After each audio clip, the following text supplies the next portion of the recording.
So Gulbarga ಅಂತಂದರೆ ಹಲವಾರು ಸಂಸ್ಕೃತಿಗಳು ಅದರಲ್ಲಿ ಇದೆ. ಎಷ್ಟೊಂದು ಜನಕ್ಕೆ ಗೊತ್ತಿರ್ಬೋದು, ಕೆಲವು ಜನಕ್ಕೆ ಗೊತ್ತಿಲ್ಲದೆ ಇರ್ಬೋದು. ಸೊ ನಿಮ್ಮಲ್ಲೂ ಕೂಡ ಬಹಳಷ್ಟು ಆಚರಣೆಗಳನ್ನ ಮಾಡ್ತಾರೆ. ಆದರೆ ಹೆಚ್ಚು ಜನಕ್ಕೆ ಗೊತ್ತಿಲ್ಲದೆ ಇರುವಂಥ ಯಾವುದಾದ್ರೂ ಒಂದು ಆಚರಣೆ ಬಗ್ಗೆ ನಮಗೆ ತಿಳಿಸ್ಕೊಡಿ.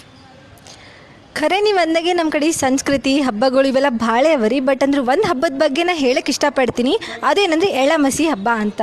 ಎಳ್ಳಮಸಿ ಹಬ್ಬ ಒಳಗೆ ನಮ್ಮದು ಮಹಾಭಾರತ ಟೈಮ್ಲಿಂದ ಹೇಳ್ಬೋದು. ಮಹಾಭಾರತ ಒಳಗೆ ಪಾಂಡವರು ಕೌರವರು ನಿಮಗೆ ಗೊತ್ತೇ ಹರ. ಪಾಂಡವರಿಗೆ 12 ವರ್ಷ ವನವಾಸ ಆ್ಯಂಡ್ 1 ವರ್ಷ ಅಜ್ಞಾತವಾಸ ಕೊಟ್ಟಿರ್ತಾರೆ. ಅವಾಗ ಊರ ಜನ ಎಲ್ಲ ಬರ್ತಾ ಇರ್ತಾರೆ, ಬಟ್ ಇವ್ರು ವಲ್ ಅಂತಾರೆ. ಹಬ್ಬದ ಮಹತ್ವ ಏನದ ಅಂದ್ರೆ ನಾವು ಹೊಲ ಒಳಗೆ ಪೂಜೆ ಮಾಡ್ತೀವಿ. ಅವಾಗ 5 ಕಲ್ಲಿಗೆ ಭೀ ಪೂಜೆ ಮಾಡ್ತೀವಿ. ಈ 5 ಕಲ್ಲು ಯಾರು ಅಂದ್ರೆ ಪಾಂಡವರು. ಅವರು ಜಯ ಸಾಧಿಸ್ಲಿ, ಅಜ್ಞಾತವಾಸದಾಗ ಭೀ ಜಯ ಸಾಧಿಸ್ಲಿ, ಧರ್ಮಕ್ಕೆ ಜಯ ಸಿಗಲಿ ಅಂತ ಪೂಜೆ ಮಾಡ್ತಾರೆ.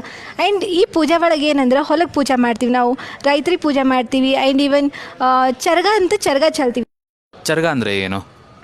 ಚರಗ ಅಂದ್ರೆ ರೈತರಿಗೆ ಬೆಳೆ ಬಿತ್ತಿರ್ತಾರೆ, ತೆನೆ ಬೆಳೆ ಅವೆಲ್ಲ ನಮ್ಗೆ ಹೊಸದಾಗಿ ಬಂದಿರ್ತವೆ ಈಗ ಹೊಲ ಒಳಗೆ. ಅದ್ರಲ್ಲಿಂತ ಎಲ್ಲ ಅಡುಗೆ ಎಲ್ಲ ಪೂಜೆ ಮಾಡಿ ಭೂಮಿ ತಾಯಿಗೆ ಪೂಜೆ ಮಾಡ್ತಾರೆ. ಪೂಜೆ ಮಾಡಿ ಹೊಲಕ್ಕೆ ನೈವೇದ್ಯ ಥರ ಕೊಡ್ತಾರೆ. ಅದಕ್ಕೆ ಚರಗ ಅಂತಂತಾರೆ ನಮ್ಮ ಕಡೆ.